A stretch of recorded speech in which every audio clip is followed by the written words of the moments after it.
welcome to another episode of Digital Dominators brought to you by Technology Coaching. I'm Suze. I'm going to be your host today. And in today's session, titled How Companies Can Be Content with Their Content, features an in-depth conversation with Kirsten Paul. There's Kirsten there. She's the founder of Brass Neck, which is a premier communications consultancy based in Edinburgh. Kirsten brings decades of experience in helping organizations craft impactful messaging and content strategies. And as we explore the nuances of creating engaging content that resonates with audiences, you'll gain actionable insights to elevate your company's communications game. Woof, what an intro, Kirsten. I don't feel old enough to have decades of experience. I don't think any of us do feel old enough to be able to have decades of experience. But it is, though, when you think about it, right? It is. We've been, I think we forget how quickly time passed, but it is all of those years of experience that make it where it is that you are today. So tell me, Kirsten, how did you get from where you were to here? Tell me about your journey. So once upon a time, I was a lowly university student that studied comms at what's now Edinburgh Napier. And at the time, I was one of the lucky ones that got into a graduate scheme. And when I interviewed, they were like, congratulations, you got the job. You were going to put you in the tech team. And I was like, sure, you sure I'm the right person for the tech team? Anyway, I think it was one of those things that was clearly part of my journey and have never looked back. So worked in London for about 11 years with massive technology companies. So worked with EMC before they were acquired by Dell, worked with Infosys, which is a huge Indian outsourcer, or IT outsourcer, worked with Adobe, worked with Texas Instruments and really, really massive organizations, and loved my time in London. But after I had the kids, it was time to come home to Scotland. And when I came home, joined Clark Communications and really worked closely with the team there to build up the technology division, because obviously in Scotland, we are so fortunate to have such a rich, massive, diverse tech ecosystem up here, which I think anybody that lives inside that M25 bubble you hear about, you don't fully acknowledge it at all. They don't understand it, I think. They don't realise that there's anything else outside. No, I mean, literally, when you're in London, nothing exists outside of London. And so, came up here and really was blown away by what was up here. And worked closely with the team, as I say, to build up our tech credentials.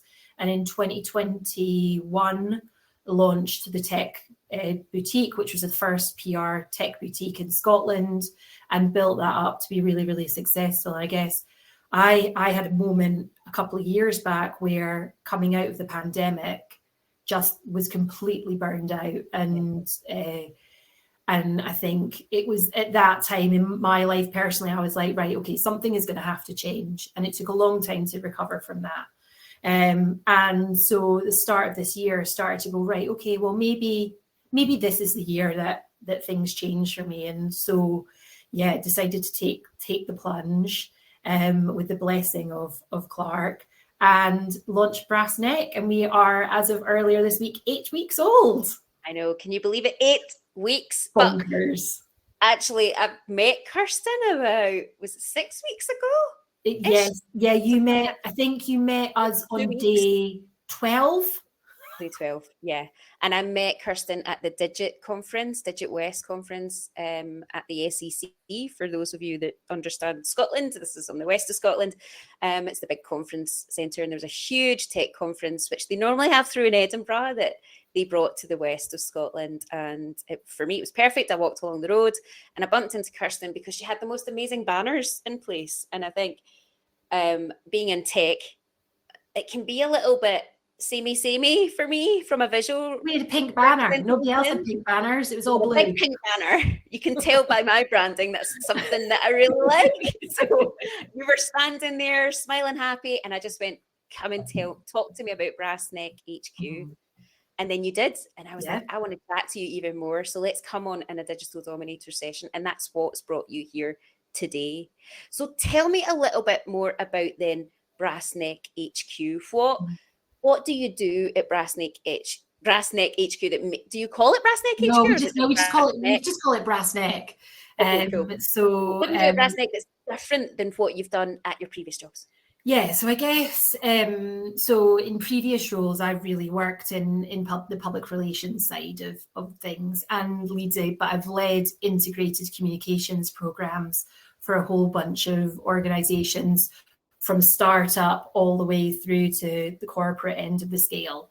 And so as you do, when you start your own thing, you look at, right, okay, what do I really love? What do I enjoy doing? And it really was telling the story of organizations and helping organizations to tell their story in a way that feels right for them. Because I think so you could cherry pick 5 to 10 organizations in the tech sector, not just Scottish organizations. But if you picked 5 to 10 fintech organizations, took away their brand name, took away their visual identity and looked just at the copy, I don't think you would be able to pick between NatWest and Lloyds Bank between them, or FNZ and kind of another fintech organization, because a lot of the words that they use are the same. A lot of the phrasing that they use is the same. And I think it's important when we're telling a story similar to our conversation just now, is you need to use terms, phrases, anecdotes, stories that really bring a brand to life. So it's I think, and that finding that with an organization is really, really exciting. So yeah, we've been doing, since we've launched, we've already got a couple of clients and working with a few organizations in finance, in fintech, in enterprise resource planning, in cybersecurity, and really working with those organizations to extract what is the story they want to tell, because they've got services and products they need to promote and sell at the end of the day. But how do we take that from what's their commercial interest versus what is the audience actually wanting? And it's about how we link that up together that I find really exciting. That is very exciting. And I think I've never heard it explained in that way before, of where if you can take all of the kind of visual aspects, that branding, the name, the titles, and just look at the copy and the comparison between the different companies, that's a really good approach to kind of look at it. Because when we go to just that beginning stage for a lot of people that may be listening in as well just now, is when they're thinking about even starting up their business, or even in that stage of growth for their business, maybe they are thinking about, well, how do I communicate what it is that I do? I'm maybe an individual and people are connected with me. How does that connect with a business now that I am growing in growth in that way as well? Do you find those strategies have to be different for the different types of businesses that you're working with, or the different levels? You're also looking at the types of personalities within the business as well. And I think leaders have a lot to kind of talk to, particularly, and it's a type of, we're all very different as individuals, and that's what's beautiful about life. But you've got to find what's authentic to them. You've got to find the right line that is right for them. So I had a conversation with kind of a very senior person in an organization a few weeks ago who they're not out there publicly, and that's fine, because they're not comfortable, because I think they've not found what their personal line is that they would take to take forward. But that they can rely on other people in the organization and delegate that kind of messaging responsibility, so that the subject matter experts, and I think there's a lot in there's good and bad things about subject matter experts, because they can go off on their own little tangents, but they've got so much valuable information and insight and experience and knowledge that can be really useful to a brand to bring them to life. There's two things about SMEs. So first thing, in the tech industry, an SME is a subject matter expert. So Yeah. when I started up my own business and people were talking about SMEs, I didn't know it was a small to medium enterprise. So I'm thinking it's a subject matter Oh my expert. God. And the problem with technology coaching and technology trainers is that they tend to think that it's a subject matter expert, and it's not. It's a completely different role. Don't Subject get me matter started on all the expert. jargon that I know. comes It's with not so only business but tech sector. That's just the tech bonkers. sectors. And I find it's very different as well, depending on the company too, as well, as part of it. But you raised a really interesting point there, just around making sure that you have that personality piece.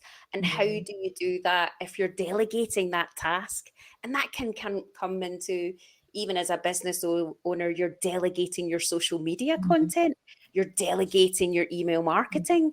How do you effectively communicate what that content should be to those different departments as a leader?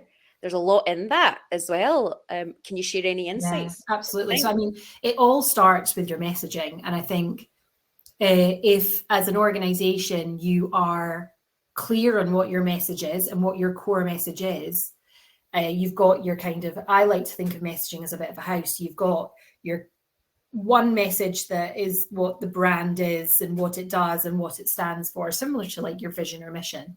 But then you may have supporting messages. So this is why we are able to achieve that as part of kind of the thing that your core messages hold up your house, if you like. They're the foundations that keep you strong. But what I do tend to see is that whilst if I went into an organization, and I've done many messaging sessions where you go in and go, right, tell me what your brand does, tell me what your company does, tell me what your key message is. You can ask 3 or 4 people around that table. They will all tell you what is correct, because that is exactly what the company does. But they're all saying a slightly different thing in a slightly different way.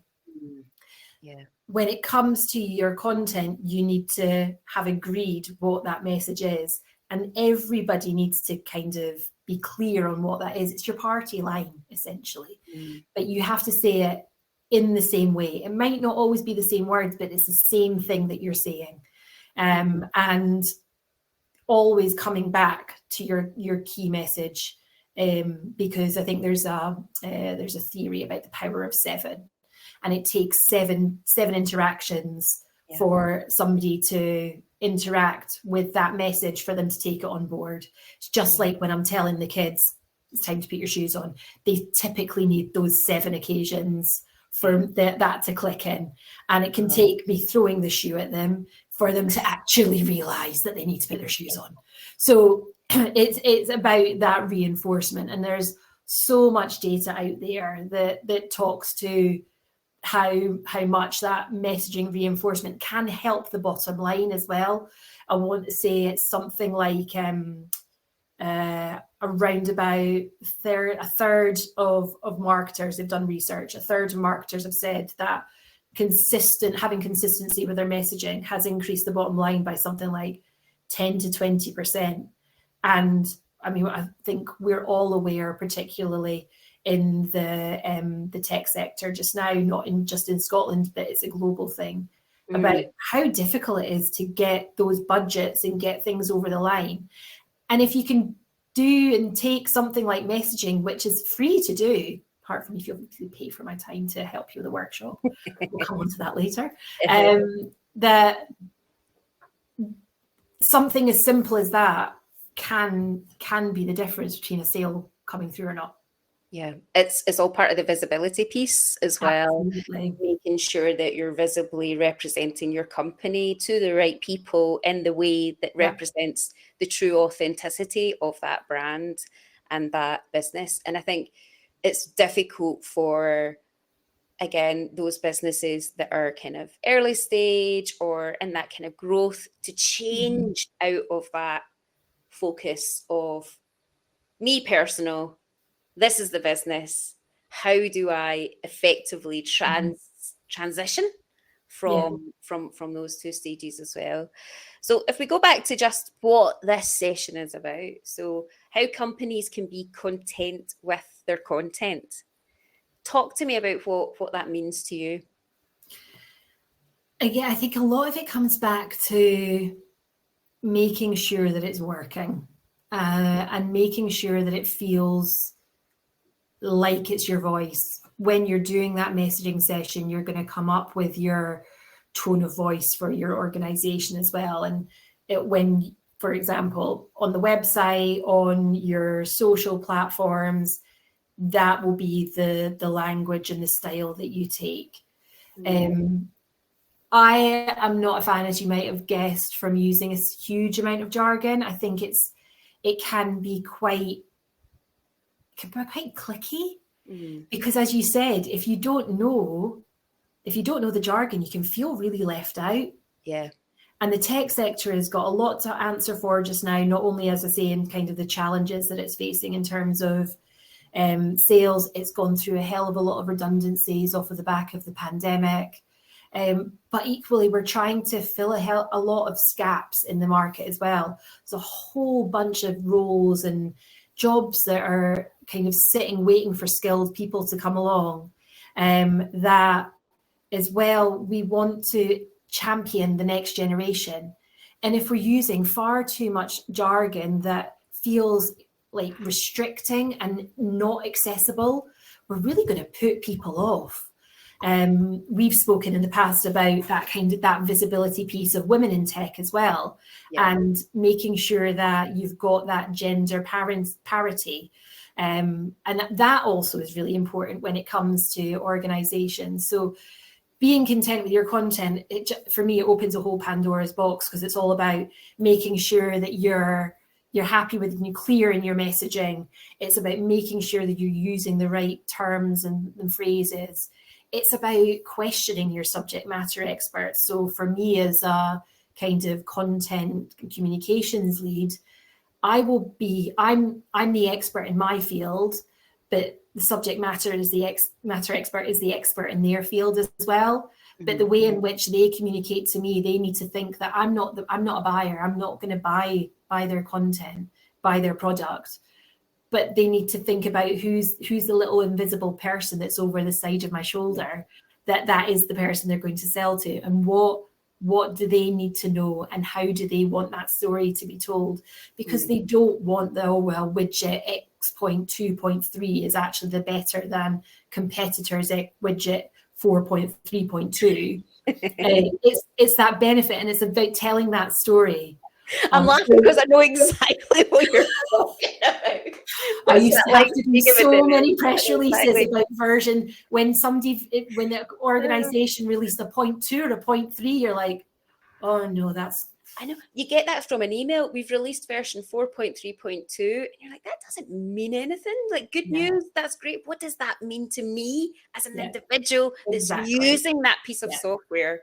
And that doesn't even need to be within the tech industry. If somebody's got a new product or a service out, maybe they create cakes and they brought a new cake out. We've brought out the cake version 2.0. How does that benefit me? What difference is that going to make to my life? And that's the part where I think that we forget is, where is it speaking directly to that customer? So where's the value? And I think we've forgotten about, I think it's one point, I don't know what point in our lives this came about, but we forgot about sharing the value, and sharing the value in a way that is, as I say, is going to appeal to your audience, and the changing needs of their audience as well, and keeping up with that, I think, is really, really important. So being content with your content is about thinking about what the audience needs. It's also about changing things up when something's not working, continually doing measurement. And it's not going to be the subject matter experts doing the measurement, but it's going to be your marketing, your content team, sometimes even the IT teams looking at hits to the website, etc. And if you've got a piece of LinkedIn content or a blog or an article that you might have placed in the media that hasn't necessarily given you the results that you expected, take a look at it and kind of really consider why. Have you got a critical friend, somebody that's independent to the process? Because you know how it is when any of us develop anything, particularly as business owners, we're nurturing our babies, and anything that we produce is very close to what very close to our hearts. So having somebody that you trust to be constructive in feedback is really, really important, so that they can go, right, well, I thought this point was really good. This point wasn't really clear, but maybe that format wasn't the best way forward for you. Maybe you could take that message, and rather than it being a blog, why don't you make it a video? And changing up the format of a piece of content, the message remains the same, but switching things up, making a slight tweak, a wee pivot in approach really can be the world of difference. Because if you've especially taken the time to create something, you either yourself have had to go away and do research to consider it, or you've maybe interviewed somebody and they've taken the time to go away and do research. So maximize that time investment to extract, as I say, it's the value, make the most of the value of that insight, to share it in a different way. I'm not a fan of one and done. Just because that thing has been ticked off my to-do list doesn't mean that it's the only way in which we can share that insight. It's interesting because I think that refers back to that kind of 7 touch points that you were talking about as well. Yeah. And that's something that I learned at Apple, and at that time it would take 7 visits for somebody to make a buying decision.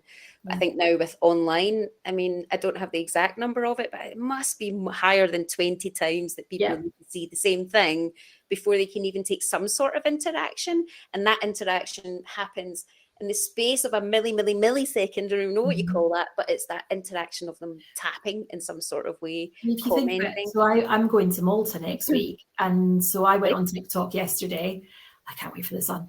Went on TikTok yesterday and was like, right, okay, because I don't go to the library to pick up tour guides anymore. I rely on the world of social media. So had to put in Malta into the search. Now my algorithm is full of things to do in Malta, places to eat in Malta, trips to do in Malta, people that have been to Malta, which is super because it's giving me a whole bunch of information, but it's reinforcing those touch points as well. So I now know where to go on the Sunday for a Sunday market. I now know the best beach to go to that doesn't have jellyfish, those types of things. So it is going to make a difference to me, and those touch points, those repeated touch points, will make me behave in a certain way. And I think people forget that when it comes to content, we communicate verbally, we watch things visually, we hear things maybe different than we can even read subtitles and hear them differently, if that makes sense. So we've got different ways of communicating. Now with social media and with any business, we've got different means of communicating. Email, social media marketing, blogs, making sure we have video content out. I mean, the list is endless as part of it. So when we think of that one and done, you're not keen on using, just get content out, tick that box, get it out there. So then it's going, right, let's look at the metrics, let's look to see what's working. And then how do you change that content out? Let's go into that a little bit more of the kind of metrics, analyzing, looking at what's working, what's not working, and then how do you actually mix that up? Give me a bit more in that. So, I mean, there's loads of different ways that you can do it, and the world of digital has made that a hell of a lot easier. I think once upon a time, from my PR background, when we were selling things in, and I think the people wanted to see their name in print. You want to physically hold that thing in your hand. And that's great. It's nice to be able to show your mum, your auntie, your gran. And I have done that, so I will put my hand up. It's also made, because of licensing issues, it's harder to share those things as well. But it's harder to know that is what's the impact. But digital really has opened that up, so we can see the likes, the shares, etc. on LinkedIn and on X and on Facebook or whatever your chosen means of social media is. When we have digital articles that are being placed with titles, including tracked links that take you back to that call to action page, whether that's a microsite or it's your core website or it's a contacts page. all of those are really, really useful. And I mean, we at the start of any campaign, if you're creating a piece of content as part of a much wider campaign, you're going to have a baseline of what you would like to achieve. So you're going to have wanted to have so many referrals back to the website, or for social media managers and digital managers, they will know what's considered good in the way of LinkedIn engagement as well. So you really want to kind of meet those KPIs and ideally exceed those, obviously. But a lot of the content that we can develop, it is how about we can take things forward and people can use it in their everyday life as well. So I think, those data points are really useful, and also can form the basis of future campaigns, because then we've got that baseline for working towards the next campaign. But I think I worked on a campaign, what was it, earlier this year, end of last year, I think it was. We'd done some research with an organization, and we'd made it dual function. So it was something that the sales team could use as much as the marketing and the comms team could use, because I think that's also really important at the moment as well, is at a time where it's difficult to understand your customers. Doing market research feels like a lot of money, but if you can get multiple value assets out of it, and again, that goes to the making sure that it's not a one and done. The second that I knew that campaign was going to be successful was when the head of sales manager was feeding the insights from that research through into their sales calls. Right. And again, it's about the content that I always think about typically is your marketing and PR communications focused content. But actually, research and data can really help to drive conversations for sales teams as well. And give them insight and content that they can share on reshare and repost on their own platforms, and have conversations over the phone with customers and prospects as well. That's when you know something is really working as well. And then even better when that customer goes, I didn't realize that was the case. So that then allows that next step to move towards the next point of sale. I think that you explained that really clearly there, Kirsten. So thank you for that. I think as well that people don't realize how important the messaging has to be across departments. Mm-hmm. And you're all singing from the same hymn sheet, really. You're all singing from you're all speaking the same words. Mm-hmm. And it goes back into that. I can't remember who said this, but when they were putting the spaceship up when they were going to send the spaceship up to the moon, mm-hmm. they went to NASA and they asked, what do you do here? And the cleaner said, we're going to the moon, right? Yeah. So that everybody's on the same sheet, right? Everybody's. He said something like, I'm helping I'm helping to go to the moon, first man to the moon. What do you do? I'm a cleaner. Yeah, that's what I do. I'm part of this process to be able to do it. And Absolutely. That's really that culture that has to be bred within the messaging that gets mm-hmm. put out. And if we put on those kind of two hats of like the consumer and the marketer, we are consumers.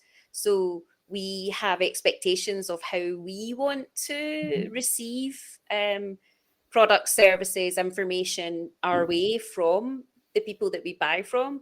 But as marketers and business owners, we've also got to make sure that we're meeting those requirements of what our customers and their expectations are, and translating between those two. But the cross department stuff is really, really important for having the same voice going ahead. And that really has to come from the leadership, and it has to come from those really clear guidelines that are set in place around the branding, the tone of voice, and how you actually communicate. Yeah.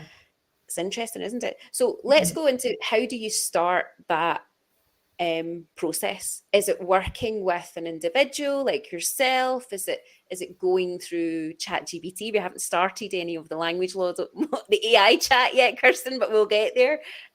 How do you start that process of having an effective communication policy, no matter what stage you're at in your business, if you're individual all the way up to the full big corps? Yeah, I think it's about having someone with the awareness and the experience. So whether you've got an internal comms expert, marketing expert internally, whether you feel the need to bring in a third party independent person. But I think it doesn't matter if they are in-house or external.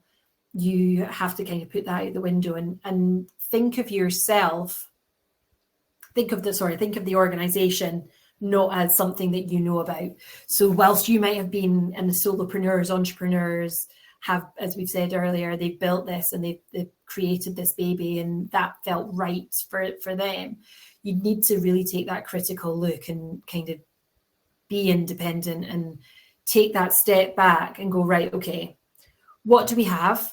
What's working? What's not working? Where do we think we can go from here? So, and putting it all on the table, it's like when you've got your wardrobe and you know it needs a good sort out, it's best just to rip it all out and figure out what still fits and what doesn't fit anymore. Yeah. So, and that's the same with an organization. Let's look at the good. Let's look at the what might need a little bit of work, because it's not bad. It just might need a little bit of work and a little bit of refinement, and how we can bring that together to make it really tie together. So yeah, coming in, having conversations with people, having conversations with a cross section of people, I think is really important as well. So initially having that chat with the leadership, but then talking with different heads of department, other kind of individuals that might not be, chatting with who it might be on reception, because they're your first port of call to an organization. And if they're not explaining the company in the best way, they need to be kind of trained and upskilled in that sense. But taking that broad landscape view of okay, what are we working with? And what do we want to achieve? So creating objectives and goals that you want to work towards. And it's like creating that story. You start from point A and you want to get to point B. You just need to work out the dots that lie in between, and creating a really robust messaging house that a content strategy can fall out of, that a communication strategy can fall out of, that a marketing strategy can fall out of. That's what will come from your marketing piece, your messaging piece. And that's why that's so important. But it's then also remembering that your content, your communications and your marketing really need to be integrated as well, so that they can take that repetition piece and really extract all the value that there is from that messaging, and take the organization down different paths. So starting with your messaging, running a messaging workshop, creating that messaging house, going away and working out what the marketing and the communications and the content plans are, and executing those. But again, when you're doing that execution, it's ensuring you've got that continual measurement piece inside it as well. Right. So yeah, it's about making and potentially even doing market research with your customer base or your prospect base as well, to even understand if that's resonating. It's that you don't need to just need to look at your internal data. You can on occasion go out and do customer satisfaction surveys that can include data points that you can capture that talk to, well, did you see this? Did that resonate with you? Did you click through? Is that something you're interested in? Yeah, I think that was a really, really great explanation of talking about a strategy of really how you can work with creating effective comms. What I've found as a business owner, we're now 7 years in business, and of course your business pivots and changes. We've obviously had to adapt with COVID and everything that's happened since then. We talked a little bit about that before we started recording, Kirsten, as well, the impact of COVID and that's had on the industries that we work in as well.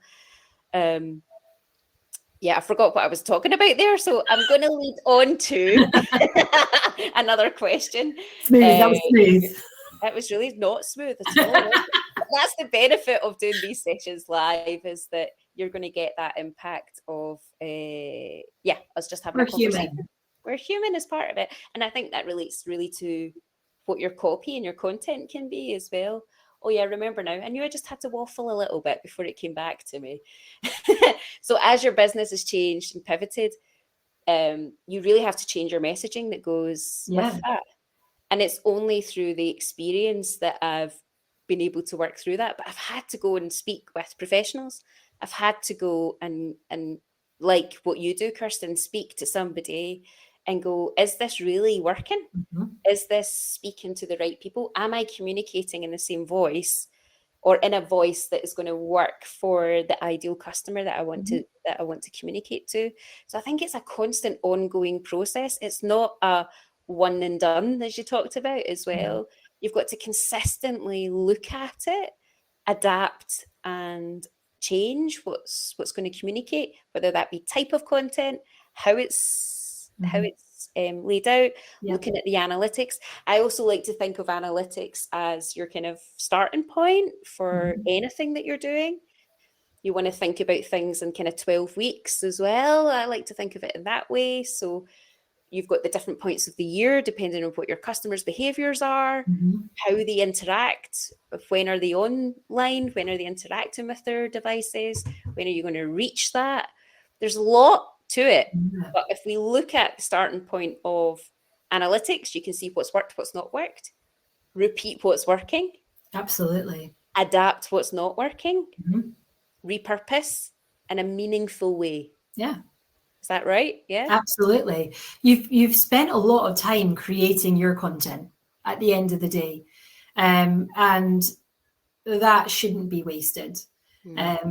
So as you say, take the good stuff, change the bad stuff, and then move forward. And I think, as you kind of alluded to there, the world in which we live in has changed so much over the last 4 or 5 years. When it comes to marketing and media, I think we've all had to, digital has taken over, but that has also increased the pace in which people expect things. It's also changed our patience levels. If a website does not load for me in 3 seconds, I'm clicking away and not engaging with that website again. If Disney TV takes a second, and I'm like, well, it's not a problem with my Wi-Fi, it's a problem with you. I think we are very dismissive. We can be very dismissive now. So that's why analytics is very, very important, so that you can kind of take the time and go, where do I need to go with this, and what can I do? How can I make it more impactful to capture the attention of people? Yeah, it's super, super important to start with what's working. What is it? If you can't measure what you don't track, right? Exactly. So keeping an eye, starting with the analytics. And one of the cool things about Facebook just now that they've done, when you're using Meta Business Suite to schedule your posts, your post scheduling to both Instagram and Facebook, it will tell you when your audience is online. It's so good, isn't it? So and good. That's a tool that you would have to use a third-party piece of software to do. It's almost like five years later, Facebook are doing what these other third-party softwares do. Take them a hot second, but they get there in the end. So now they've banned all third-party softwares accessing the Meta platforms. So if you're using them, I would get them parked immediately and start using the inbuilt systems. You're a good user for Facebook in the back end if you're using the built-in platforms.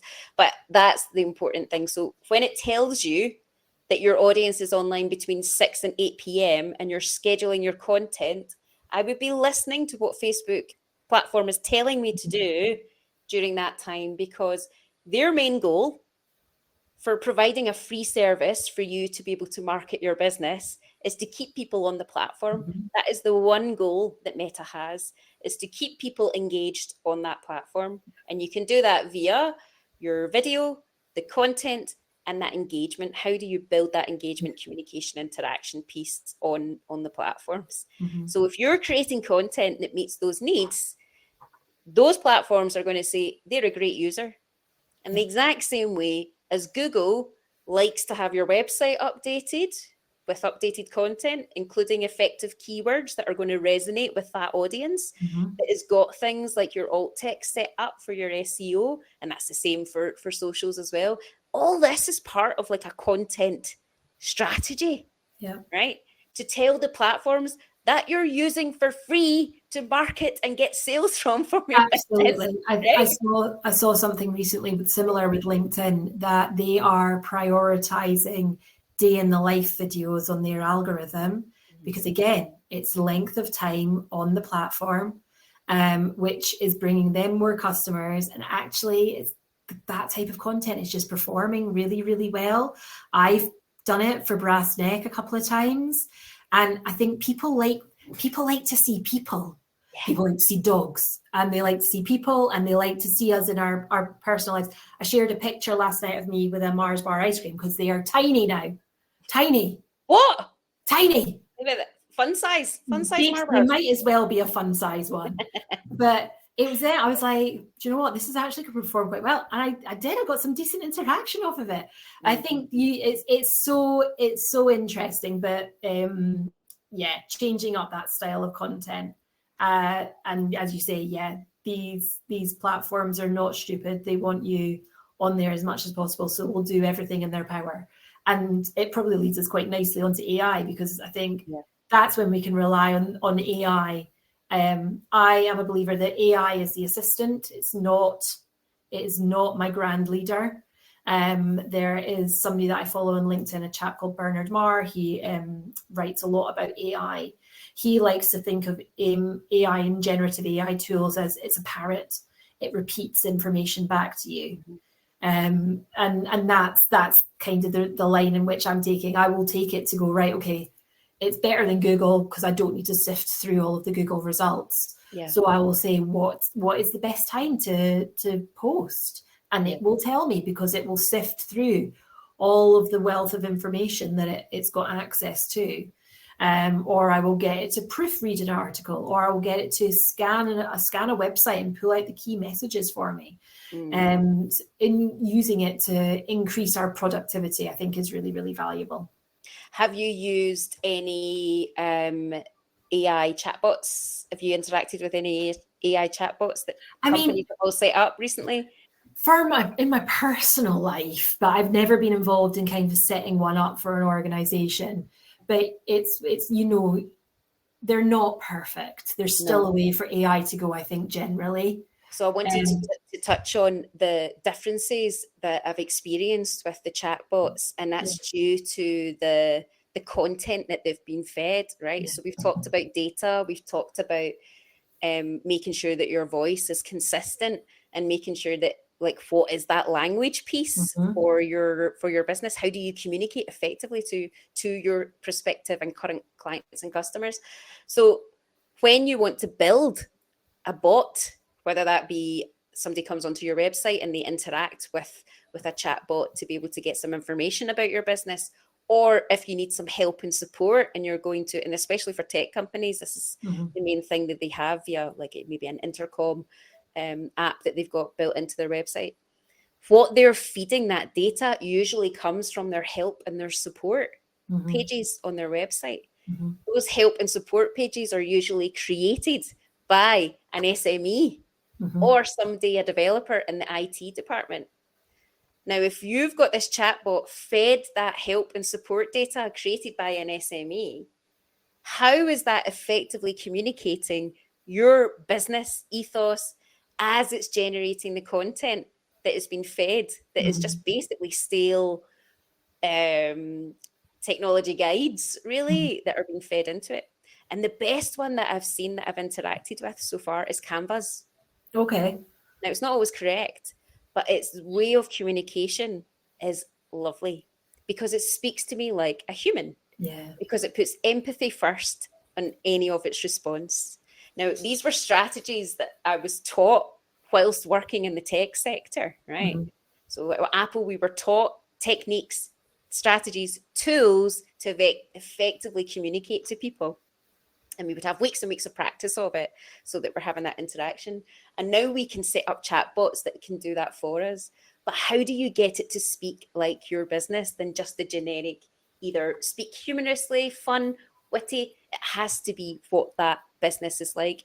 And for me, Canva is the one that's done it. So you're a Canva user, Kirsten? I am using Canva, yes. Go in and have a check of the chat bot. And again, anybody that's listening to this or watching later on, go and have a chat and interact with it, and have a chat with other chatbots that you can have, and see how are they actually communicating to you. Yeah. Because that's the first port of call, right? That's your first. I had an absolute fail of a chatbot a few months ago. So I had an issue with my car. The only way for me to communicate with the insurance company was through chatbot. Yeah. And said, look, I'm traveling. I don't have access to my account. I need to find out what my policy details were, because it was about I needed to get a hire car.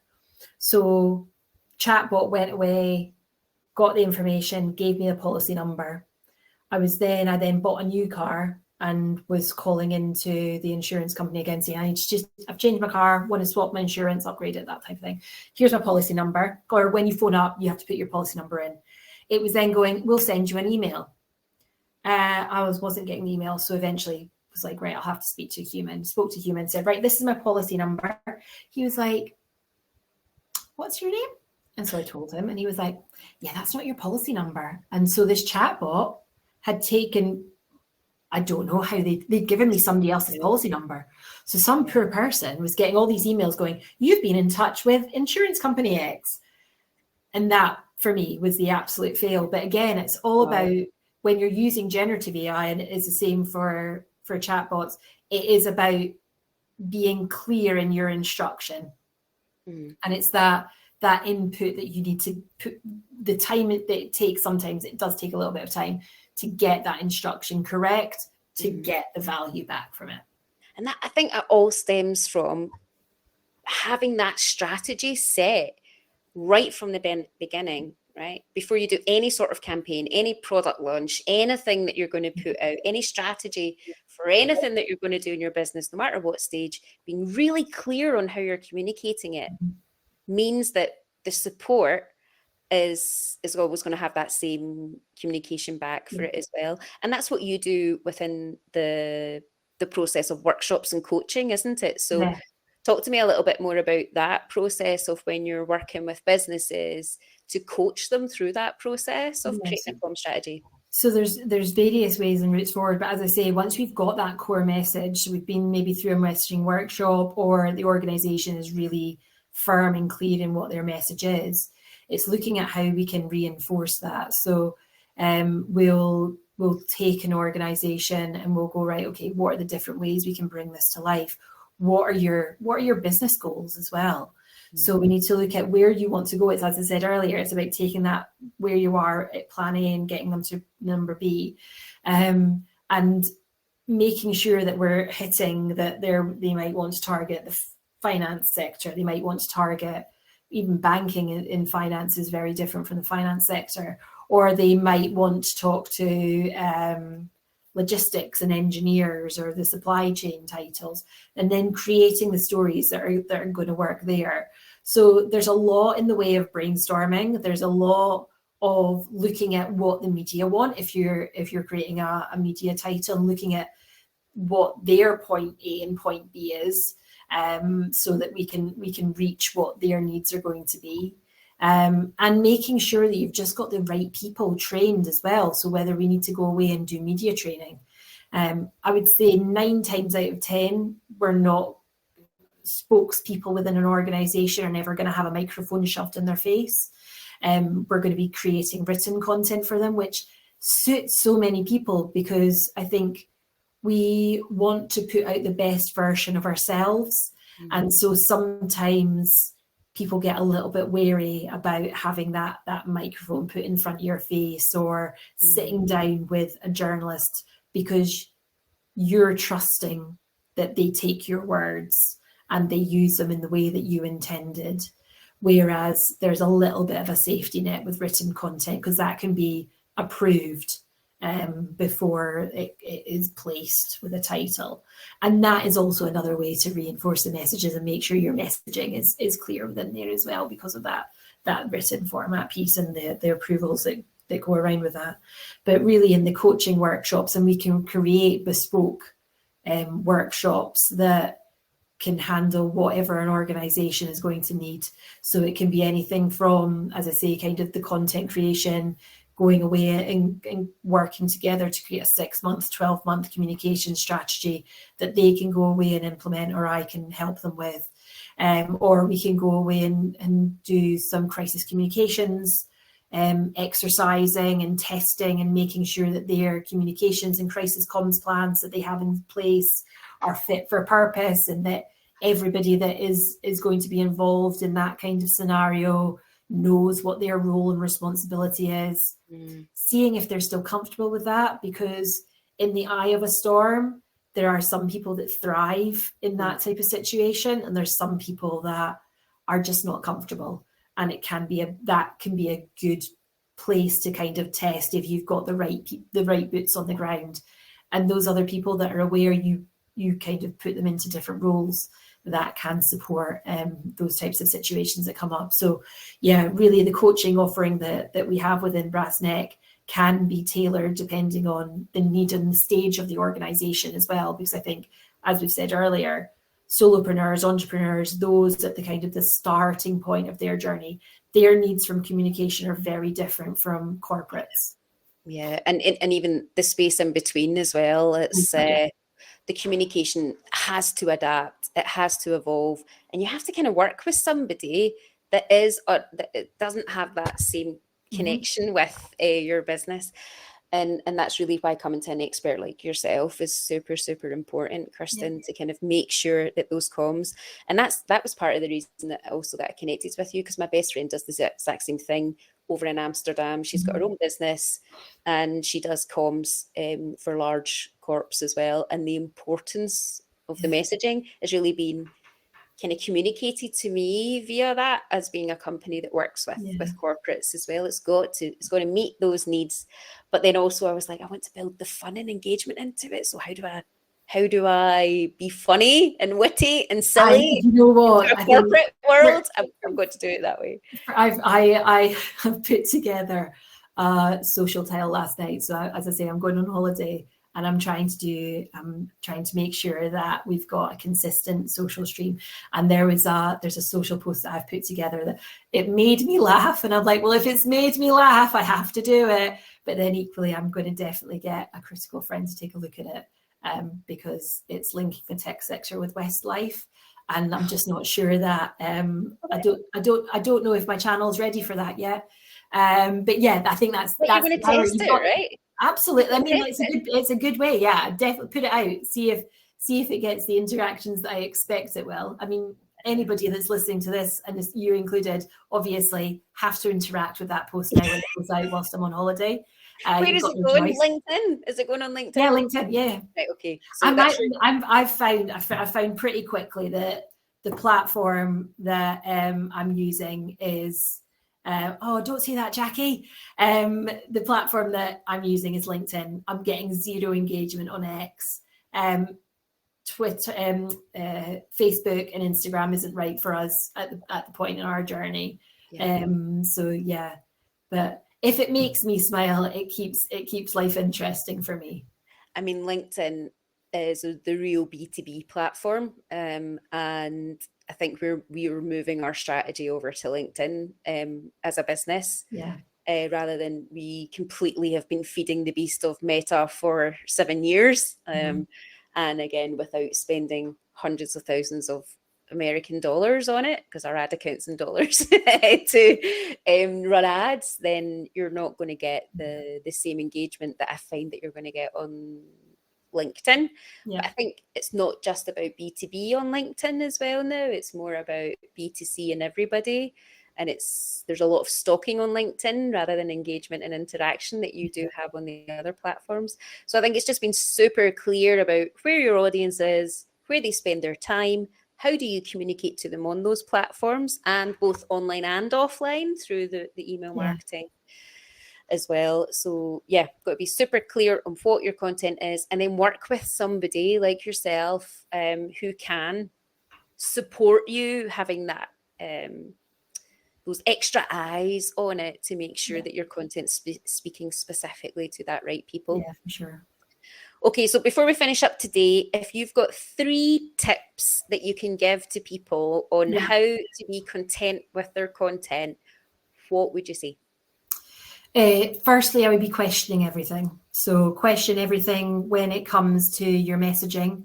and what your organization has been putting out. Look at, as we say, look at the good stuff, the stuff that isn't working so well, see how you can either move away from that completely or reshape that to make it work. Bin your jargon. I'm a big fan of what, I don't know if you know, kissing your content. So it's keep it simple, stupid. That works really well. Let's not overcomplicate for the sake of overcomplicating. We've not, if that's not what our audience wants, let's not give them that. Does that go into the 5-year-old test as well? So that it speaks to a 5-year-old? Yeah.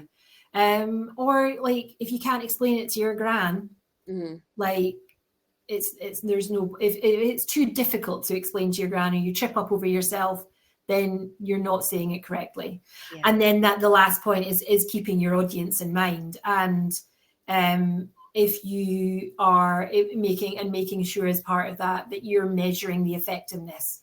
And if something's not resonating, pick up, move on, and change it up. Yeah, those are really good tips. So making sure that you are consistent as well. Absolutely.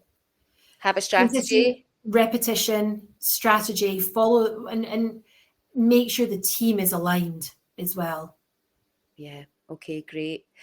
So I'm going to pop into the chat here, just the link to, oh, that's not the right link. Let's try that again. My keyboard turns itself off after 5 minutes of an activity. So it'll always paste the previous thing that I pasted if I hit copy, which is what's happened there. So in the chat, you'll see the website for Kirsten. It's brassneckhq.com. For those of you that are watching this later, you'll see that link around the video somewhere. And on there, if you click the Contact Us button, it will open up an email for you. And if you put in the subject titled Digital Dominators, that will give you a connection directly with Kirsten. Tell the audience a little bit more about what that will do for them. Yep. So if they do that, what I'd love to offer anybody that's attending or listens back to this is a 45-minute call with me. Bring a couple of bits of content that maybe haven't been working for you, and we can take a look and I can be that critical friend for you around how we can make it work and how you can take it forward. Fantastic. 45 minutes. That's a huge amount of time, Kirsten, to be able to spend with people. That's so generous. He's so kind. And I think having that person in your pocket, even if you're just thinking about what that communication is going to be, maybe you just need somebody to have a look at it for you, then Kirsten is your person to speak to. So thank you so much for giving me your time today. Thank you for inviting me. Absolutely lovely chatting to you. Absolutely. And let's continue this journey. And again, everybody that wants to speak to Kirsten, as we said, just connect with her on our website. Send that email, write Digital Dominators in the subject title, and get that support that you need to make sure that people are, or you feel content with the content that you're putting out there. All right. Well, thanks so much, everyone. Have a great day. Bye. Bye.